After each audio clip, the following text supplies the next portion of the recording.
All right, so thank you everybody for being here. It's awesome to see you to talk about what I realized I did not, I mean, we've been doing this for so long, but how could we have missed Destination New Zealand?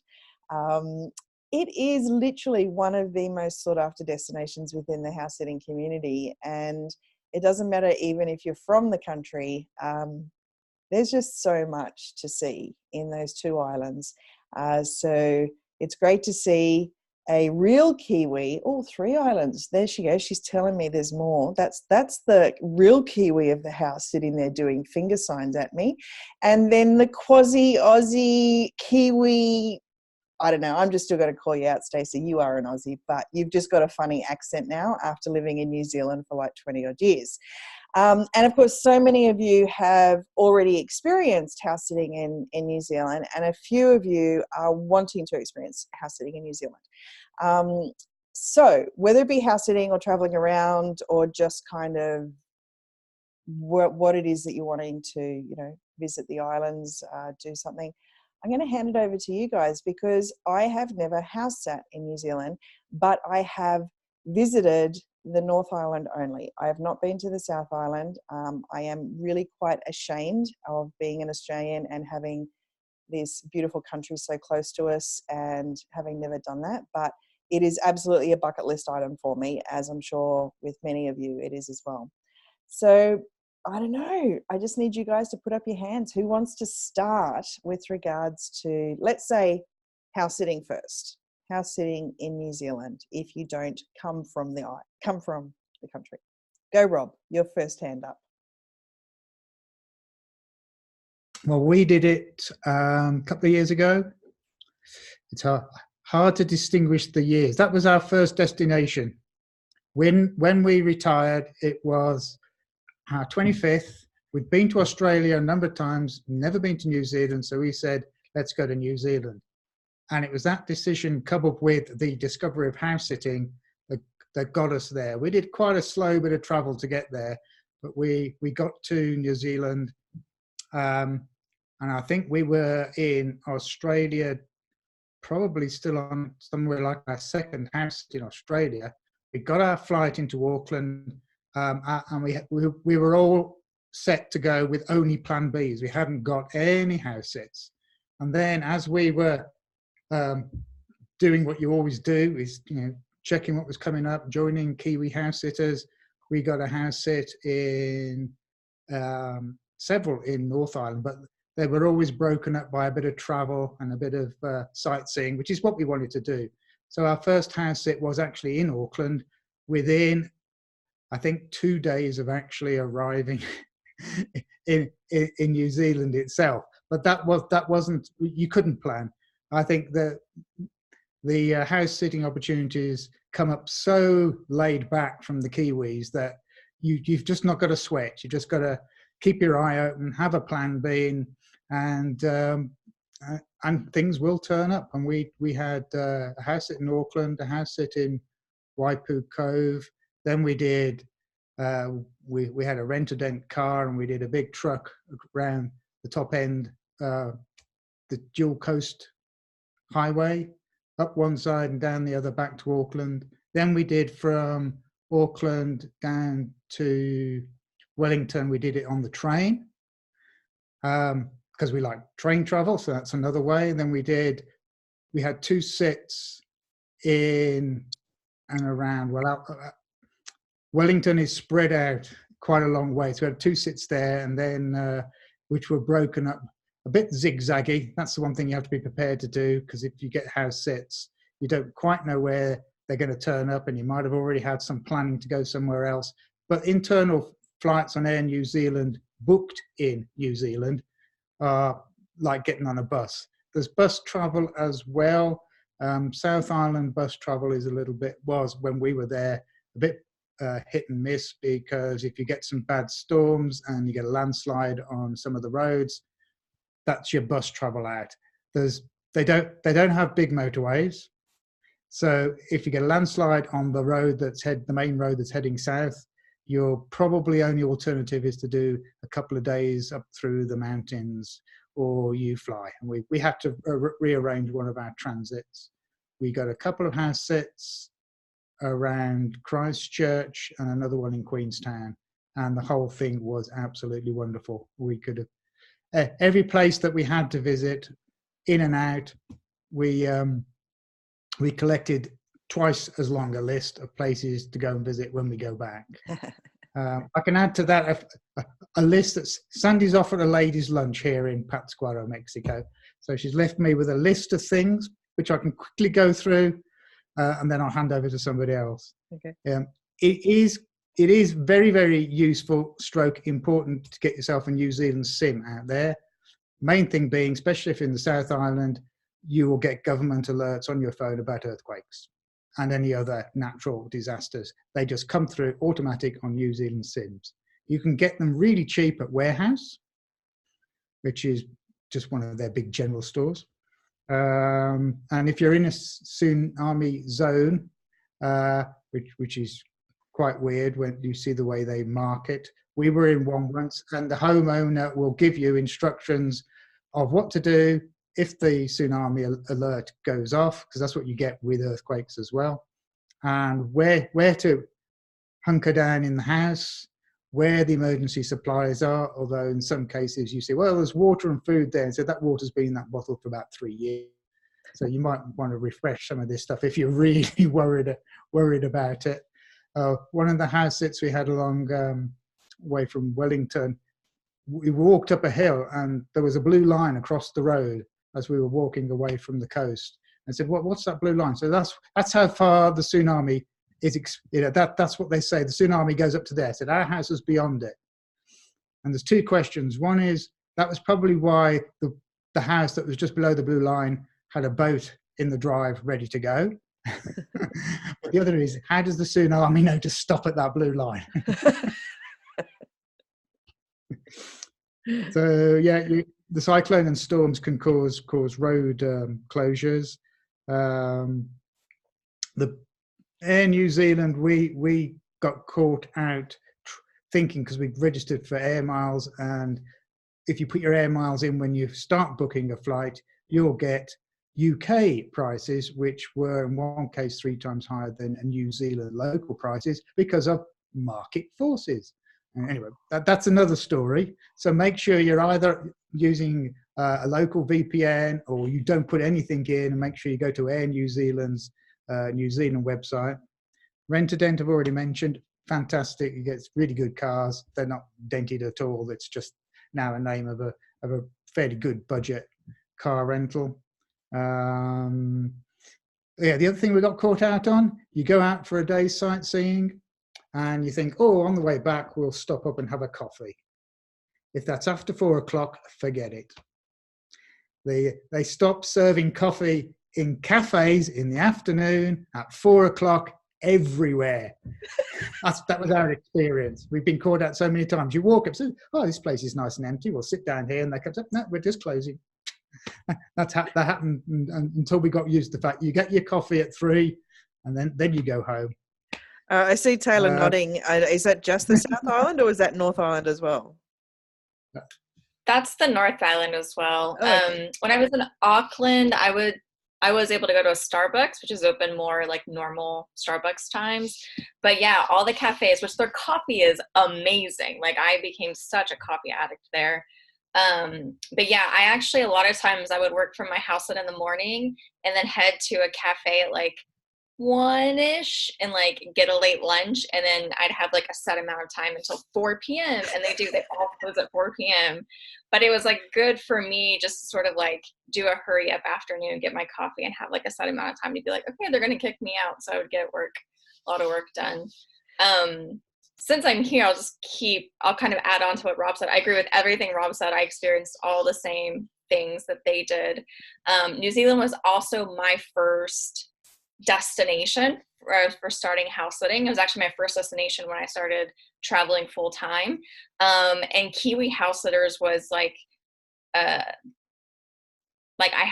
felt like that was like the main platform where I got all of my house sits, and that was the one I built up, and I was able to get house sits really easily through that platform, having like zero experience and no references or anything like that. So I had 2 organized before I left, and everything else I figured out once I got there.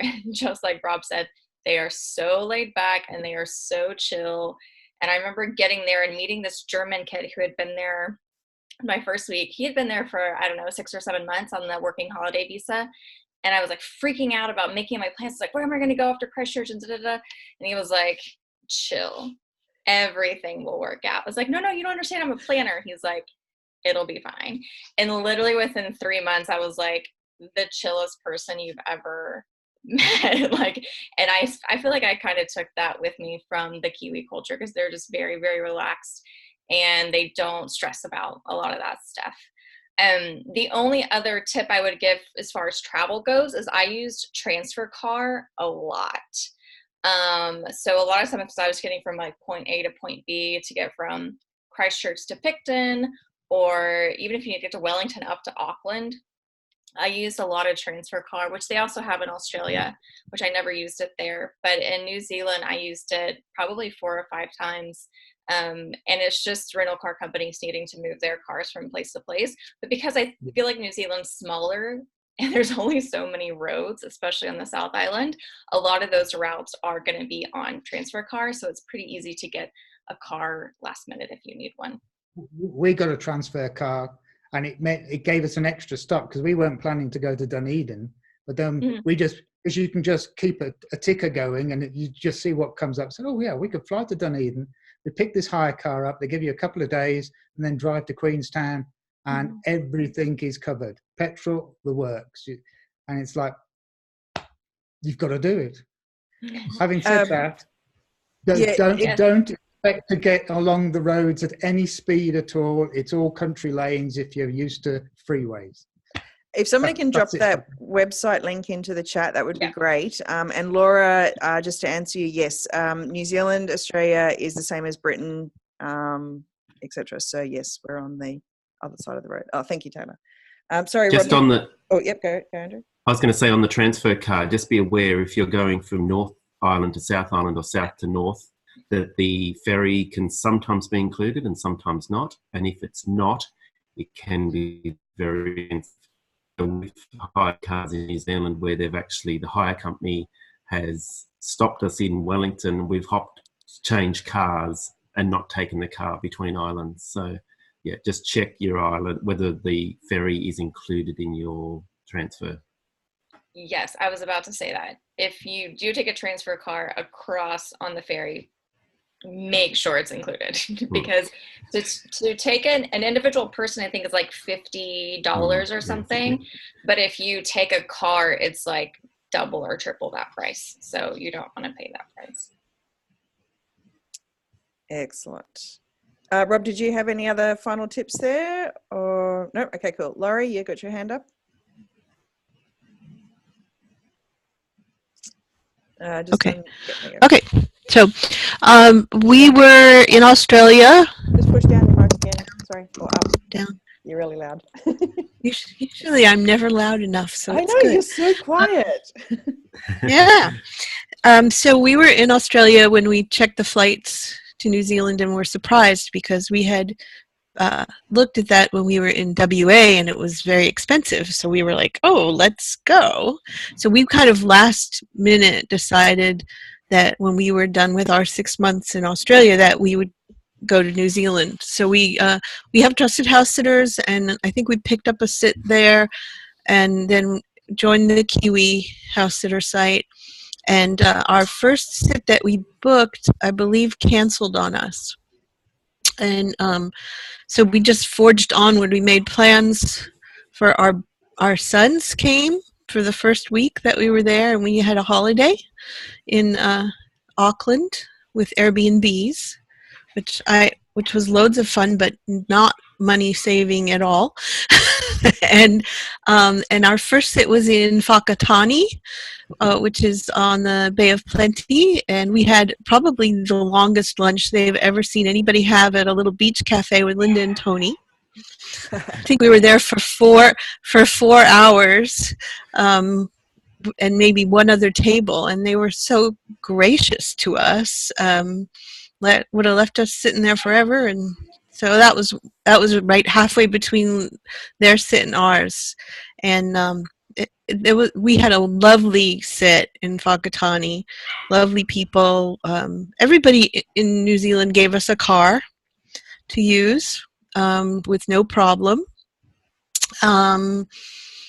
So let's see. So we had a gap. We had a 10-day gap. So we actually flew down to Christchurch, rented a juicy car, which was super cheap and a little funky, but small, which was I highly recommend, especially if even driving on the other side of the road for 6 months. Neil was just aghast at the roads on the South Island that he had to maneuver, and the signs of earthquake repairs going on all over the island. Very narrow roads. We forgot to count how many one-way bridges we were on, but there were a lot. And we planned a route that was bed and breakfasts and Airbnbs and so forth from Christchurch in a loop, and we encountered a major issue with a road washed out down near Franz Josef Glacier. So our plan was about 2 nights in each place, and we had some major changes in our route, and we did spend 2 nights in Franz Josef where we really couldn't go anywhere or see anything besides get into the village. So that was a little disappointing. We were there in autumn.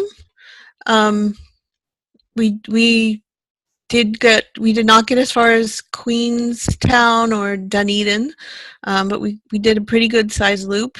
We got to 𝗄𝗏, which is beautiful and kind of wild coastal. Taylor's nodding, and loved Nelson. Had some really pretty time on the northern part of the western side. So from Franz Josef up all the way up and around the top to Nelson. It was all really beautiful, just gorgeous, and lovely people, and we had a great time. And then we flew back, trying to remember, we flew back to Auckland, and we had a sit in Auckland, and we had a sit south of Auckland in the countryside where I guess when we were in Auckland, we saw Joanne and Doug. They were house sitting down in the country, kind of where we were going to go, and we had a couple of meetups with them. So fun time, nice weather in Auckland. Crazy driving there too, really crazy driving there. Everybody parks like with their rearview mirror ready to whack off when you drive by. But it was lovely. So we were really glad that we went.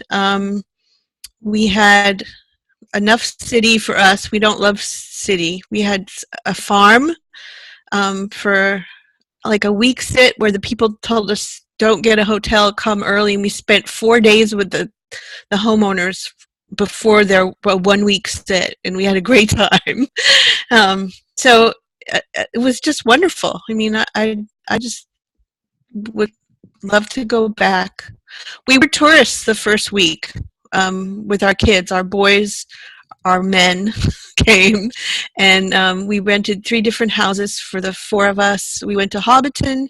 We took a sail on the Bay of Plenty, and the Bay of Islands sail for the day. And what's the third thing we did?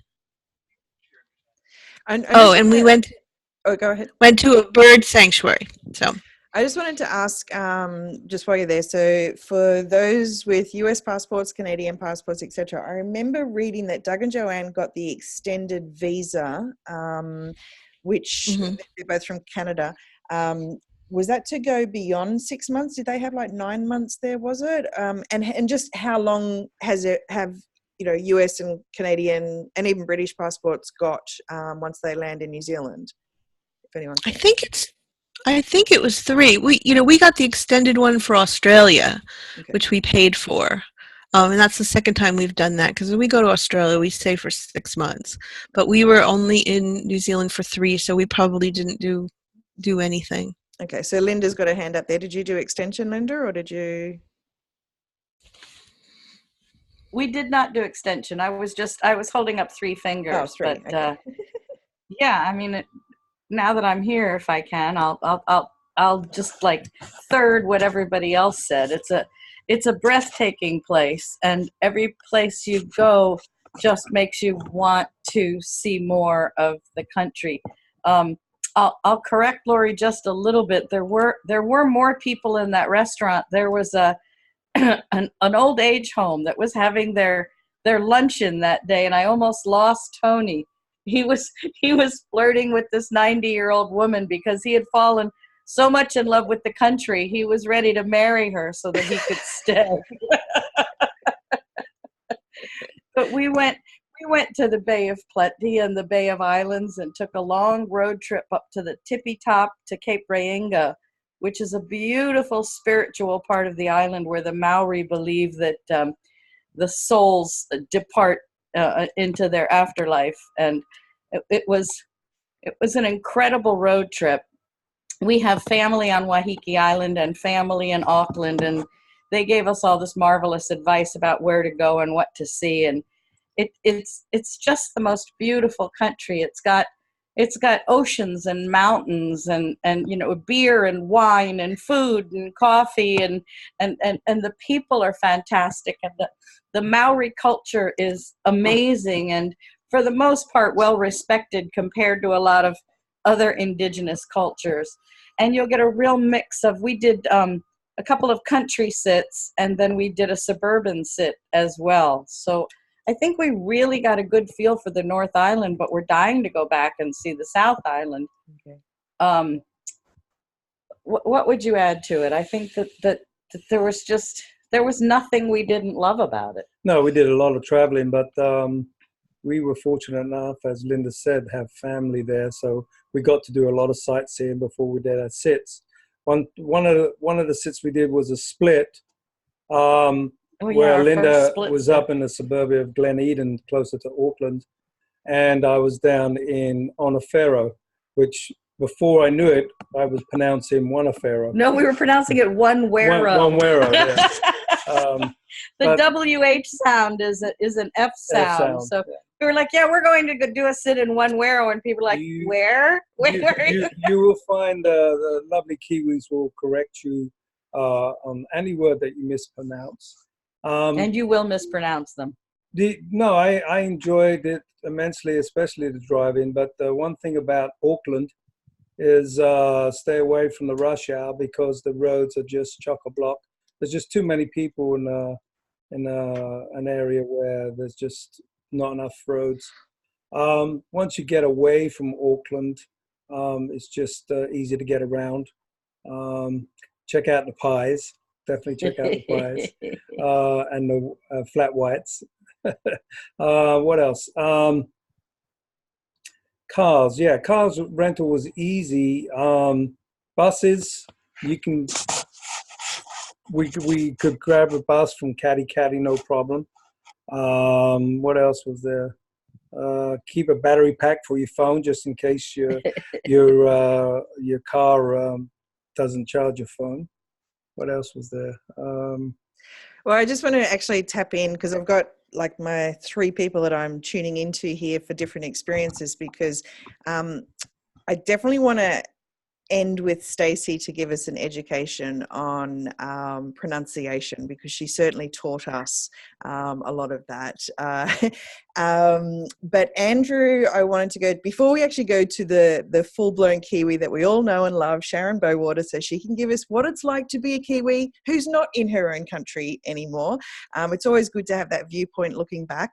But Andrew, you and Christopher, I think, was it way back when, the reason for house sitting to start with was to actually sort of scout out where you would live in New Zealand if you were going to move over.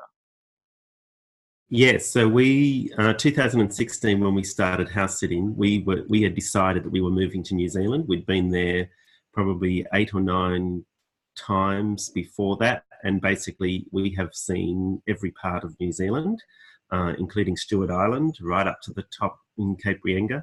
So the first trip we did there for a month, we did 7,000 Ks. And if anyone knows the size of New Zealand, that's the reason we saw most of the country. And then we kept going back, and we decided that we were going to move to New Zealand. So we used house sitting to find out where we were going to live, and we thought Christchurch was going to be the place. And our first sit that we got before we left Australia was in Christchurch. After a month, we went, no, we don't want to live there just yet. And then we had a sit in Dunedin, then Palmerston North, which is just above Wellington on the North Island, where it rained for 28 days out of 30 in July, August. Then we went to 𝗢𝗲𝗄𝗃 Island, then we had a sit in Auckland. And so that was, I think, a bit over 5.5 months. And 𝗢𝗲𝗄𝗃 Island was the place that we then pinpointed that we would want to live. And this year we went back in July, August for a 5-week sit on 𝗢𝗲𝗄𝗃 Island. And after being there, that's now not the place, we don't think, even though we will go back this December. So next month we've got, we're there from December to March, all over New Zealand again, trying to find the place. But we just love it. It's a fantastic country. Everyone says they're so laid back, but we don't find that. It's like, well, they're just like Aussies, really. And finding sits. I was going to say on that point, because when like all those months ago that we first did the Australia sit, because we'd only just gone back to Australia, and we were finding that being in country definitely gave the advantage. And I think sort of Robin, Sandy and Taylor have had sort of similar experiences. So when you're in country and you're applying to Kiwi house sitters, then I don't know, is that kind of how it rolls usually?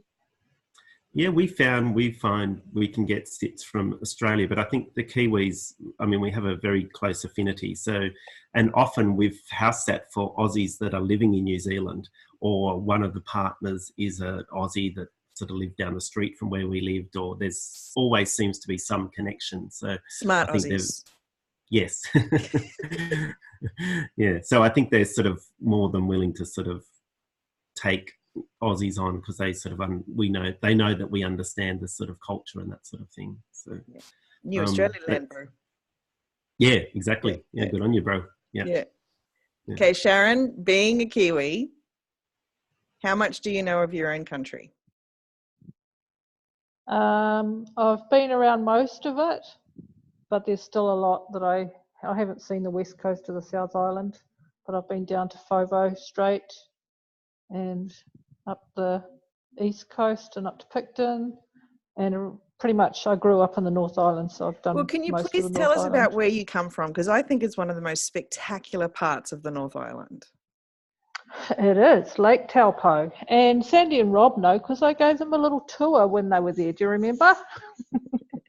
I do, and that was the last thing I was going to say was, it's great if you can meet up with a fellow house sitter who whisks you off in the pouring rain, where you were going to just hunker down and wait for it and do 4 major sites around 𝗲𝗄𝗃 in the pouring rain. We only had one day.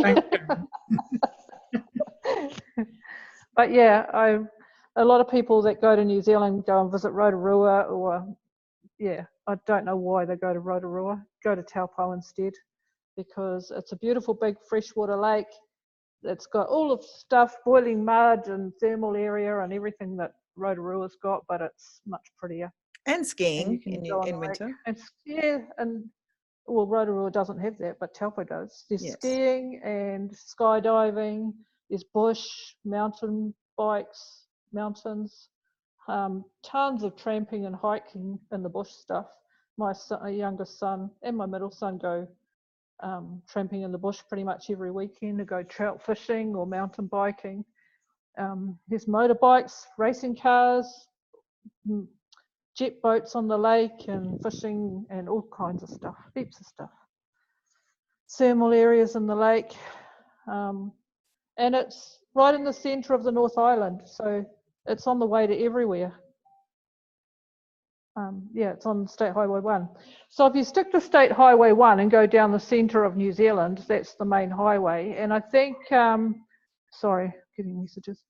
I think when you guys were talking about going down the Kaikoura coast and the landslides and stuff, that was earthquake damage. We don't get cyclones or that kind of thing much, but South Island has been experiencing earthquakes.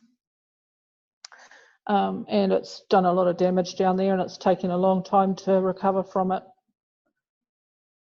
What else do you want to know? I've house sit around New Zealand. It's easy. We are laid back. You know that I'm laid back. Very last minute. She'll be right, bro. Any sort not, of, I guess, the word etiquette's coming up, but it's not etiquette, but you know what I mean, like sort of like cultural kind of awarenesses. Like you're so well traveled now as well. Anything that you could suggest to people from not Australia, New Zealand to sort of, you know, be aware of or how to handle? what do you mean, culture? Well, just Andrew, yes. Let's see if the cultural one beside you can answer that. Well, for us, it's interesting. When we've noticed this so much in New Zealand, that when you see an ad on Kiwi House Sitters, the dates will say from the 4th to the 18th. And we go, well, our last sit finishes on the 2nd. So, you know, we'll have a couple of nights before we actually start on the 4th. So we apply for the sit. And in the discussions, invariably, they say, come on the 2nd, we'll go on the 3rd, or you can stay with us for a couple of nights. And we're not sure, it could be the 18th, but, you know, we can stretch that out to the 20th if you've got another sit starting on the 21st sort of thing. So the dates tend to be flexible. Like we got a sit last night, and we arrived on the 7th. They wanted us there on the 8th, and they just said, come on the 7th, that's fine. And then one later in January, we're spending 2 extra nights with them. So there's flexibility around that, and people are very accommodating, particularly if they're going on road trips. They'll say, well, we'll just leave a couple of days earlier, or, you know, go a couple of days later, or some people haven't booked flights yet, so they'll book flights around you. And we've found some people like their pets to be, you know, have the security that someone's coming, and then they will actually secure flights as well. So I guess that's part of the laid back nature. It's like, it's a rough guide what they put on the site. So. Is just something that I've sort of always assumed, and I could be wrong, but are there a lot of Brits and Scots on the South Island? That's sort of what I had heard. Huge number of Scots. In Dunedin, you actually see on a Friday and Saturday night, the guys will be out in kilts, and there'll be pipe bands. They have the best pipe band, probably better in terms of quantity and quality than Scotland, I'd say. It's a passionate thing. Pipe and drum bands, they do it from an early age at school. It's rare that's you'd find that except in some specialist schools in the UK. So yeah, Scots. And of course, I think that's pretty much call themselves Kiwis. I think that's pretty much Dunedin. I don't think that's. It's almost like country. A lot of Scottish people in Christchurch too. A lot of them were on the working holiday visa, and they worked in construction, is what I kind of found. I think because the wages are really good, and same in Australia. So when you get, you know, the people that can get the working visa stuff, which I did want to talk about with Stacey, because she found some information the other day about the Kiwi fruit picking opportunities as well for earning money. But the working holiday visa thing, I think it's through to 30 years of age, and Australia and New Zealand is always going to have a big draw card for, you know, the younger folk, because they do actually get paid pretty decent wages. So the fruit picking thing that Stacey didn't mention the other day, down in Nelson, there's apples as well. There's a lot of fruit picking down there. She's going to talk about the North Island, but down the South Island there is. I used to do that when I was a teenager for travelling. There was quite a bit in 𝗄𝗏𝗏𝗏 when we were there too. Yeah, that's what Stacey's going to talk about. Yeah, we've found that we've come across a lot of Argentinians as well, working on the wineries in the vineyards, because they've come from Argentinian vineyards and got the experience. That's really cool. And one other thing, if there's a rugby game on, expect the country to stop. And as an Aussie, you lay very low, particularly if they're playing the Wallabies. And if the All Blacks lose, the whole country's in mourning. They are. It's like everyone walks around depressed for days. Not that that happens very often, but I know we were there, one of our first trips, we were there and they were playing Australia, and we went out to a bar, and it's like, I think we should go home now, because this isn't going to end well for the Wallabies or for us. Oh dear. Okay, Stacey, on the ground at the moment, where are you? We can't hear you.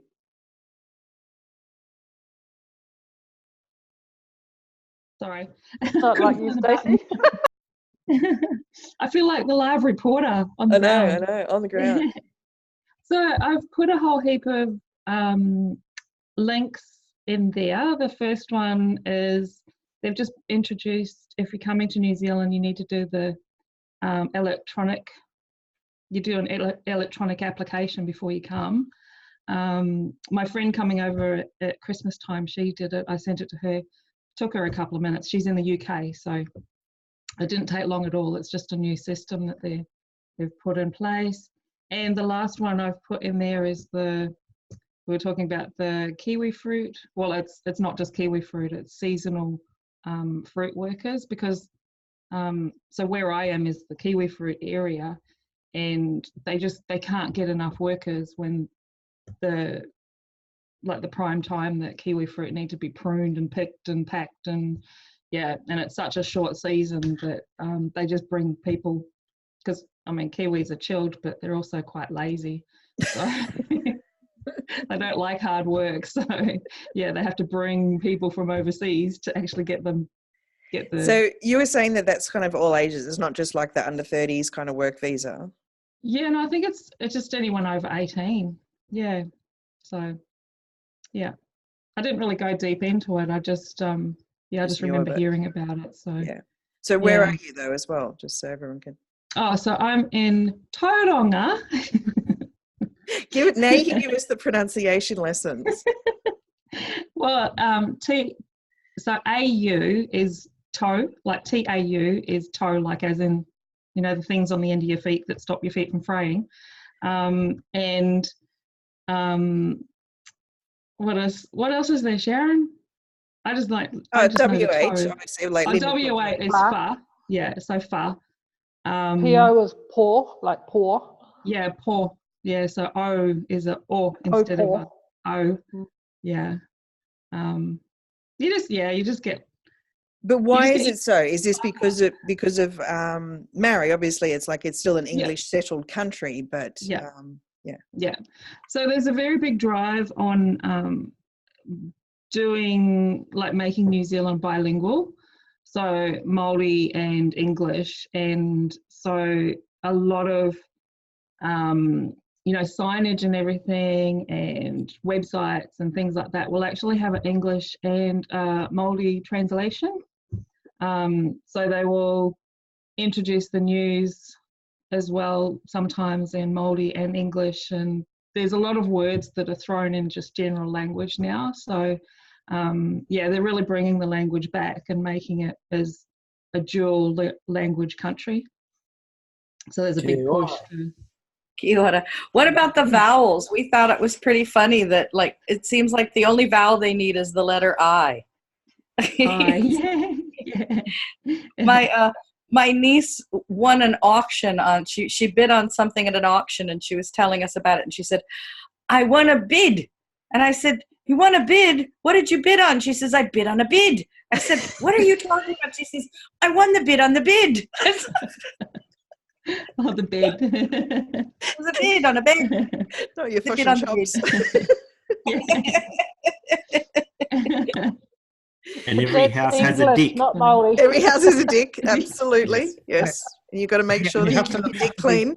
Yes, clean your dick. Pets are everywhere. Yeah. Stacey, I put something in the chat. That's where we're house sitting in December, and I have no idea how to say that. Tauranga. Waio pa. Waio pa. Yeah. Waio pa. Wow. Okay. Yeah. Yeah, so you can do ow, like why ow. Yeah, why ow pa. Yeah. So a pa is a fortification. So like a kind of it would be where the Māori would hide away when the white fella come to get them. So yeah, that's right, eh, Sharon? Yeah, when the white fella come and try and make them go to church. Yeah, pretty much.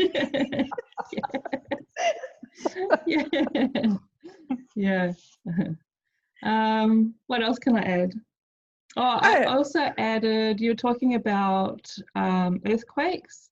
There's an app that you can get called from GeoNet, and they send out alerts when there's earthquake in the area that you're in, and when there's, you know, road closures and stuff like that. So yeah, that one's pretty good. Can you talk a What little else bit? do you need to know? Can you talk a little bit about weather, sort of on a whole? I mean, obviously, who was it? Somebody said about the west coast of the North Island very wet through winter, but is this sort of like the different areas, and is it full seasons throughout the whole country or just in the south?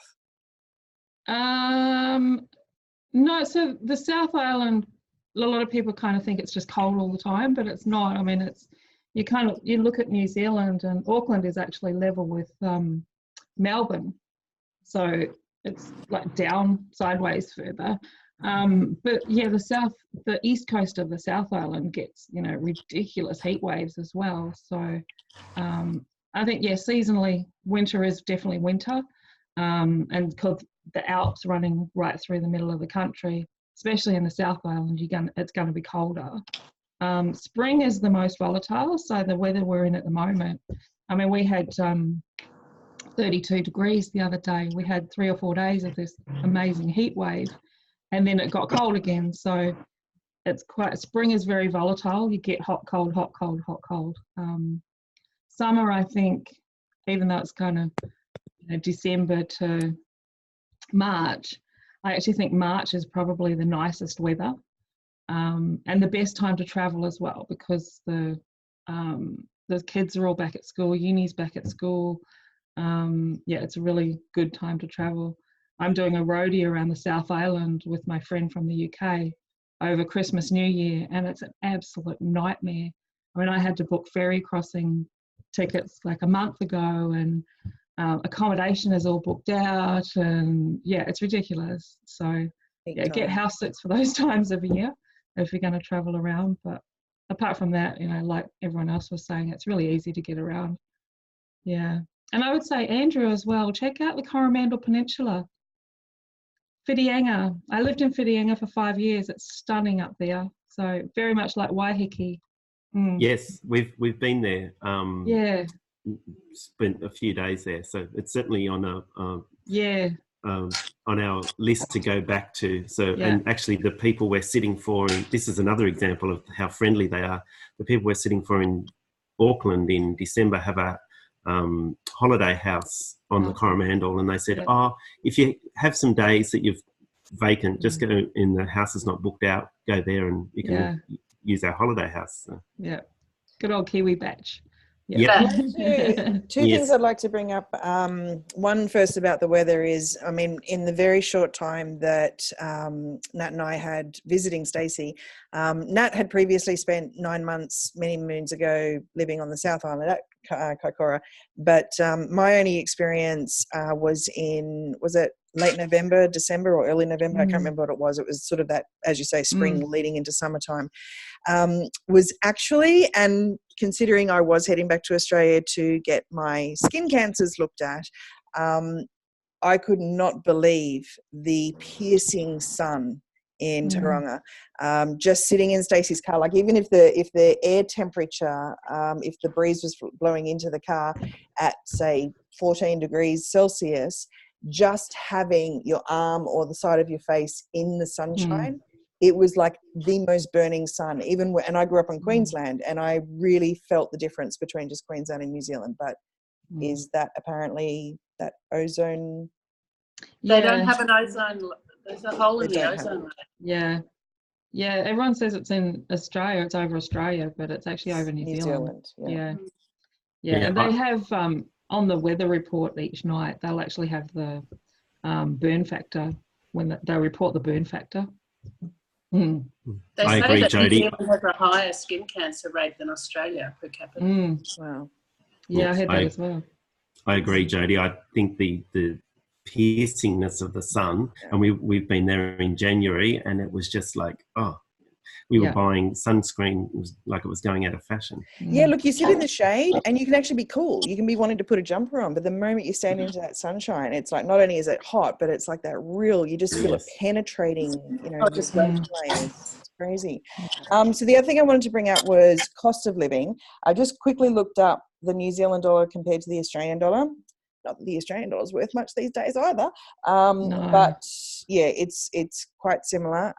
So the Canadian dollar is higher, and obviously the US dollar, Great British Pound, Euro, etc., are all higher. So allocating for that, for those who don't come from Australia, New Zealand, can you cost compare to say whether it comes down to that cup of coffee versus a night in an Airbnb? Like, how does the cost roll out for you? Yeah. So a cup of coffee will set you back about $5 if you allow $5, and it's worth it. It's like coffee in New Zealand is just amazing. But $5. Let me just say, was saying $5 New Zealand. $5 New Zealand. Let me tell you what it is in US. Is $3.16 at the moment. Yeah. Jody, I can say, because we were there in March through May, that US dollar, we felt like we got about a 30% discount at that time off of the sticker price in Australia, and that it ended up to be about equal to what we would spend in the US. So because we found that there were certain things that we can get in the US much more cheaply, so it kind of balanced out to about our same budget as we would have at home for mostly, I would say, for groceries and restaurants. We didn't eat out that much, but a few things in particular were really pricey compared to what we're used to. That would be things that you would get at a Whole Foods, health foods kind of a store, or anything that was something that we would say isn't what most people buy necessarily, but since we buy those things a lot, they were our high ticket items. I'm trying to remember, I think there's Aldi in New Zealand and Australia, am I right? Yeah, there is Aldi. Yeah, because we use Aldi a ton in those places, and for our phone plan, the phone plan was very cheap for us compared to a U.S. phone plan. But a lot of things, like liquor, we thought liquor was expensive compared to what we're used to. Yeah, but when you can't beat a New Zealand Sauvignon Blanc, so it doesn't matter how much it costs, you've got to do it. Pinot Noir. Oh, Pinot Noir, also, yes, for the red ones, yes. I just went back there for a week, and I haven't been home for a couple of years. I couldn't believe how expensive everything had got. Everything's gone up. When I left, it was $3.50 for a coffee. Now it's $5. I couldn't believe it. Petrol, Stacey, at the moment, because I did find it was more expensive in New Zealand, because some people like to hire the car and do all that, but so you get diesel and unleaded petrol. Diesel is a lot cheaper, but you have to pay separate user miles, so it does kind of balance out about the same. But I filled my tank yesterday, and it was $2.07. Oh, $2 New Zealand for 91. But there is an app, and if you're on 𝗣𝗲, it was $2.70 when we were there. It was so expensive. Auckland actually pays more for petrol because of the roads, so they have a higher road tax. So it's actually cheaper to get your petrol outside of Auckland than it is in Auckland, which seems a bit backwards. But there is an app, it's called GasSpy, GASPY.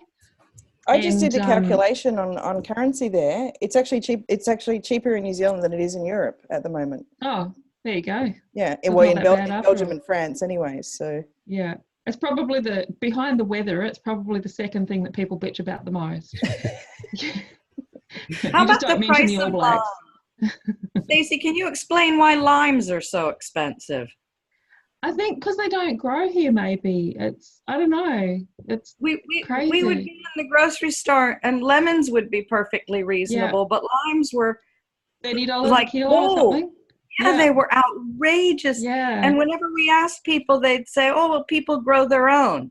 Yeah. Well, then supply and demand would kind of indicate they'd be less. I think that's with lemons as well. I went to get limes the other day as well. I was just, because I used to have my own lime tree, so I'm really missing my lime tree. Yeah. We never did. Also, I would think you should talk about when you talk about filling up at the gas stations that are not manned or womaned. Yeah. They have automated card machines, and you got to make sure if you're from the States or from Europe, your card works. Otherwise, you could be in a remote area without any petrol. Yeah. Yeah, if they don't have any Chip service pin. attendants and your card doesn't work, if you don't have contactless or chip and pin, or sometimes they just don't work from the US.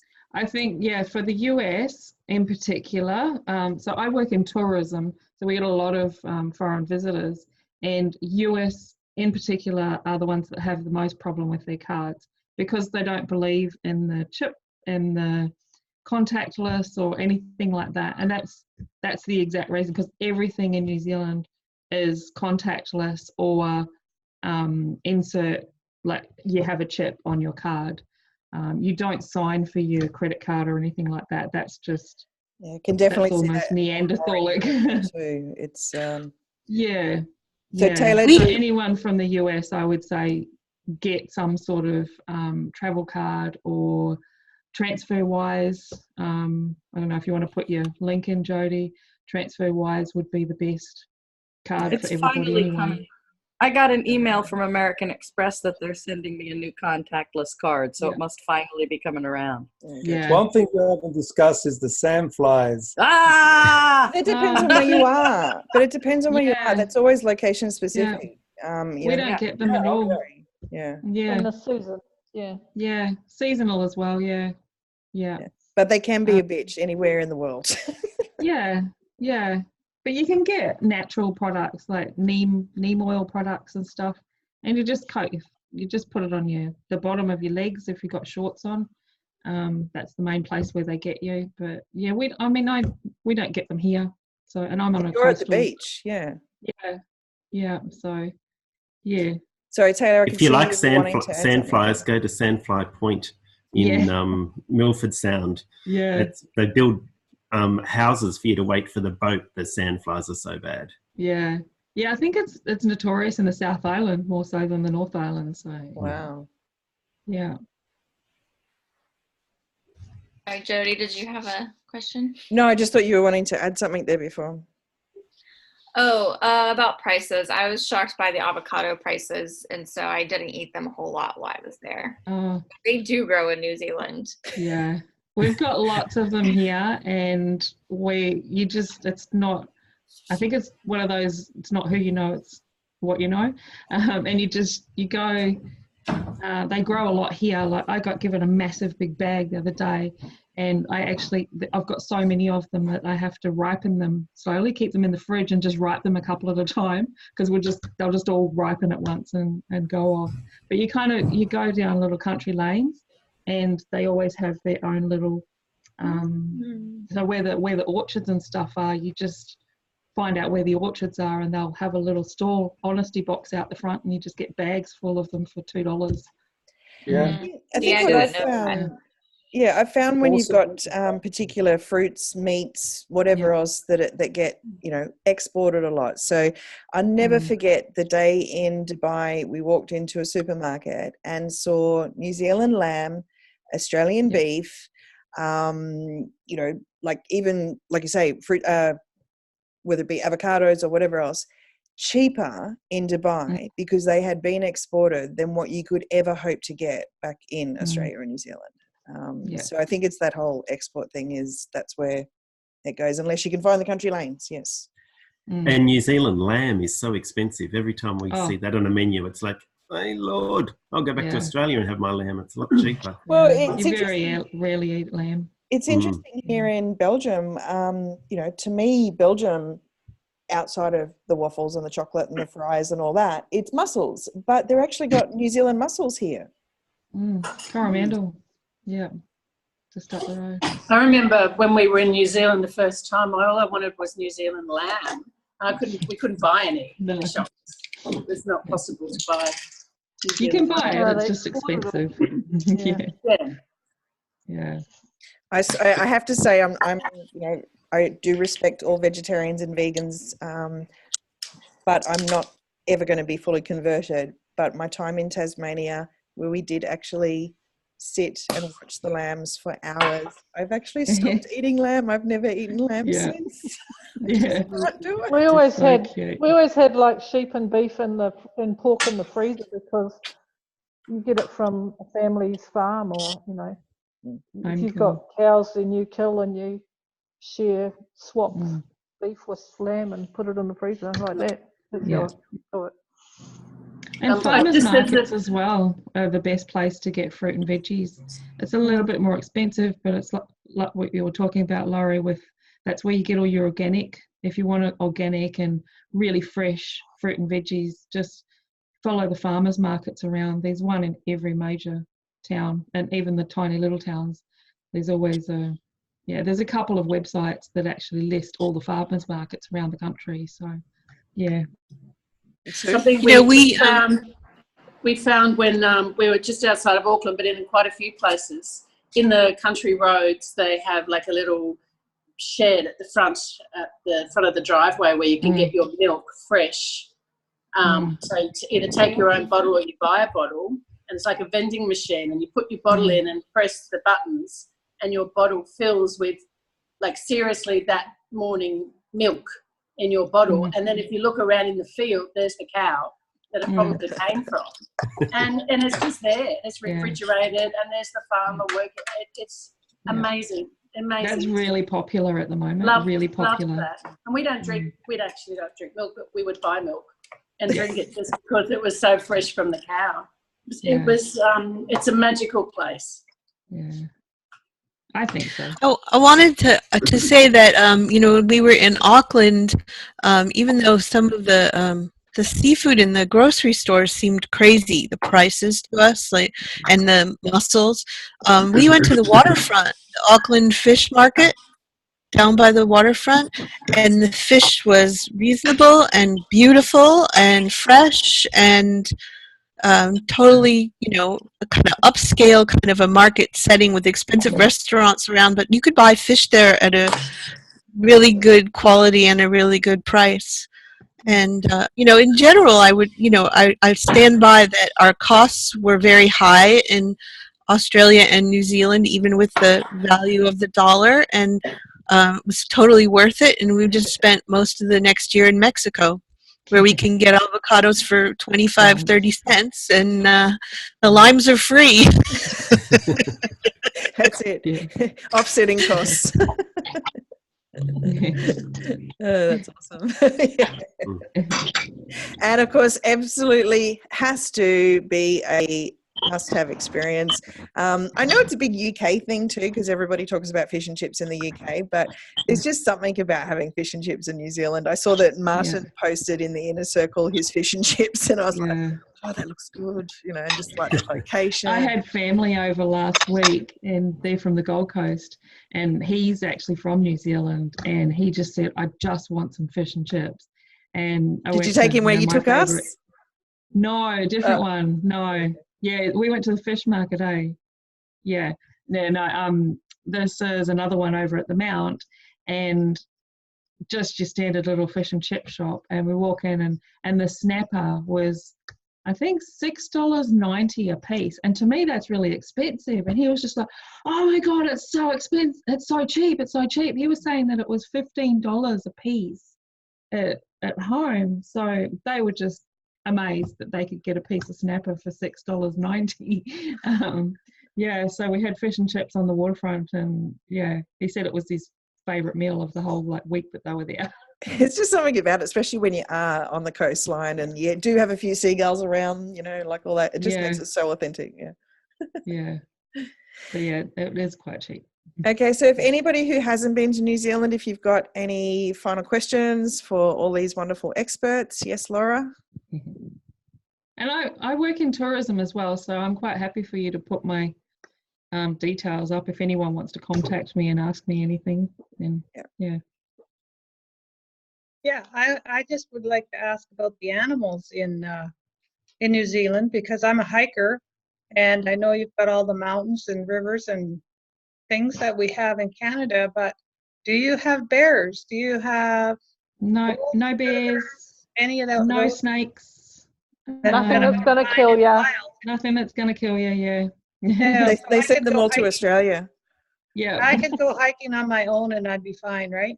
Yeah. Yep. As Great. long as you let somebody know where you're going. So you Right. have Yeah. Department of Conservation, DOC, and they have an alert system. So just make sure you let them know which trail you're on, because there's Right. no people. So Yeah, that only makes sense. That Yeah. would be what I do here. yeah. And sometimes we have a book that we sign at the Yeah. trailhead, and then you Yeah. tick it off when you come back. Yeah. And just be prepared to maybe spend a night if you get lost or whatever, and have cell phones. Cell phones are in the bush, a lot of the bush areas, they are useless work. because no service. So you can either invest in a satellite phone or just make sure you research, do your research. There's amazing hiking in New Zealand, Laura, but one thing I would say about the Tongariro crossing, get advice and listen to what they say, because the weather can change just like that and you're in snow. Yeah, it's kind of the same in Canada. If you go into the mountains, you got to be ready for anything.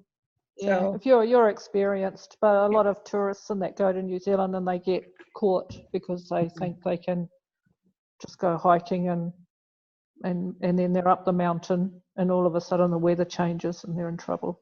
Can I just ask, I know that Stacey's about to do this as well, but Laurie mentioned the juicy vans, which you can sleep in. And then, of course, there's, the motorhome thing. Like, one of the great adventures of everybody's bucket list is to sort of motorhome around New Zealand. What's it like with free camping? And is it the same as in Australia, where if you go to camp in a national park, do you have to is it like an honour system, or do you have to pay, or is it national park passes, or how does it work? It's different all over. So there's another app. It's called 𝗄𝗶𝗁𝗍, and that actually brings up all the free camping spaces and it'll give you a blurb on what you need to do. So some places you do pay by honour system. Some the rangers will come around and just note, because you might only be able to stay 2 nights maximum. So you'd look at there's 2 main apps, and it's 𝗄𝗶𝗁𝗍 and Rankers, it's called, and they're the ones that will give you the details on everywhere that you go. So I could share. So we actually we rented a car from 𝗄𝗁cie, which a lot of people don't know that they have a car. But before we did that, we were looking into doing the free camping. I found a site, I think it's called Share a Camper. I'm not positive, but it's kind of like an Airbnb for people that want to rent a camper van. So there are people that put their camper van up on it, and they have different pickup locations and drop-off locations, and they're all very different. We looked at them a lot. Some of them looked really great. We actually decided that driving something that large was not going to work for us, and also that the weather was such that we would maybe not want to be cooking outside. And it was a good choice for us, but they looked wonderful, and the prices compared to renting motorhomes from the companies were, I thought they were fabulous. When fully insured, and it looked like a wonderful option. So do you know about that, Stacey?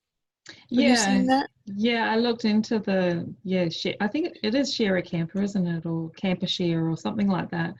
But the time that I was looking for Christmas, New Year, it was just as expensive as everywhere else. Yeah, and I just decided that there's going to be enough camper vans on the road in the South Island when we're there. It was just as cheap to take my car, because I've got a 7-seat car, and stay in backpackers. You pay $20 to $50 a night for a backpacker per person. So, but if you did want to pull up for a free camp, at least you can sleep in the car. We'll chuck a tent and stuff in anyway. So we were in a lot of different places, sometimes right on the ocean, where it was free to camp for 3 nights. So if you have a camper van, you could really do well. Yeah, you have to be self-contained, so you have to have a self-contained sticker and certificate to be able to freedom camp. There's a lot of issues with people just parking up and just leaving all their waste. So a lot of councils, because each area has its own council and they manage the freedom camping bylaws. And a lot of areas like Coromandel is really strict on freedom campers. They don't allow it a lot. That's why I recommend apps. If you're going to do that sort of thing, I recommend looking at the apps, because each area is going to be different. Yeah, but it's just unfortunate that the backpacker crowd have really destroyed the image of freedom camping in New Zealand. Just like they're just disgusting, you know. So yeah, they're just ruining it for everyone else. It is a shame, and to me, like you know, my impression of New Zealand is, you know, not only is it the land of the long white cloud, but very, at least environmentally aware, if not fully conscious, but more and more people becoming organically focused, self-sustaining. The farm sort of areas, you know, hugely, you know, I don't know what it is, whether it's that sort of homesteading thing or that look after self-sustainability. But yeah, I think the biggest thing is something that I learned well over a decade ago, is that from a government standpoint, so those from the US, you know, the FDA thing, the Australian version of that is very much the same, like totally driven by pharmaceuticals, etc. But New Zealand has always maintained this kind of, I guess, viewpoint, or being more alternative and organically friendly. So New Zealand it's almost as if that's going to encapsulate what New Zealand as a country that is, you know, so rich in culture and history and beauty and everything, but it's that essence of the little bit extra that I feel Australia doesn't have. So just viewpoints on sort of healthier living and not being ruled by profiteering ventures. I mean, it's not everywhere, and of course Australia would do anything to take New Zealand's Prime Minister. I was just going to say that. Shout out to Jacinda Ardern, the best leader in the free world right now. Yeah. So there's a lot going for this spectacular country, which, you know, it's just really no doubt that it's on everybody's bucket list, and I think absolutely it should be. So everything from God, all the movies. I've seen all of your photos where you've been in the Hobbit land and the Hobbits. Yeah, there's just like so much there, but really rich. And I thank everybody for contributing. If you've got any final questions, shoot away. But hopefully now, like by getting to know each other, you're getting to know who's been there, who is. Even if you're not from there, like really experienced in the area, but definitely get it on your bucket list. And once you get there, and Doug and Joanne, reach out to them if you're looking for extended time. I don't know if anyone can answer, was it 6 months or 9 months that they did there, but they did get an extended visa for their Canadian passports, and thoroughly enjoyed it. Any final questions? No, but can I just say Otago Peninsula was just my favorite place ever, with the albatross nesting on the mainland. Don't miss it. Where was that? Otago. Okay. Otago, near Dunedin. Yeah. Getting as close to Antarctica as you possibly can, hey? Oh no, there's closer. Is there? Stewart Island's getting a lot closer. Okay. Well, actually, the subantarctics. Yeah. We've been around there. That's, yes, volatile weather. Wow. Yeah. Well, the one thing that, if anyone's interested in knowing as well, is Stacey actually has been for the last year or so working with New Zealand Fisheries, and she takes these crazy midwinter journeys out to sea for like a month at a time to make sure that all the international boats are fishing accordingly. Yeah. Good for you. I'm not a bully. I'm just a spy. A spy. And lovely to see you here for the first time, Carrie. Thank you for getting your video on. And we look forward to seeing everybody next time. It's been a really good huddle. Thank you, everyone, for. Bye, everybody. Bye-bye. You need to do a group kia ora. Oh, well, come on then. Lead us in. Oh, kia ora. Kia ora.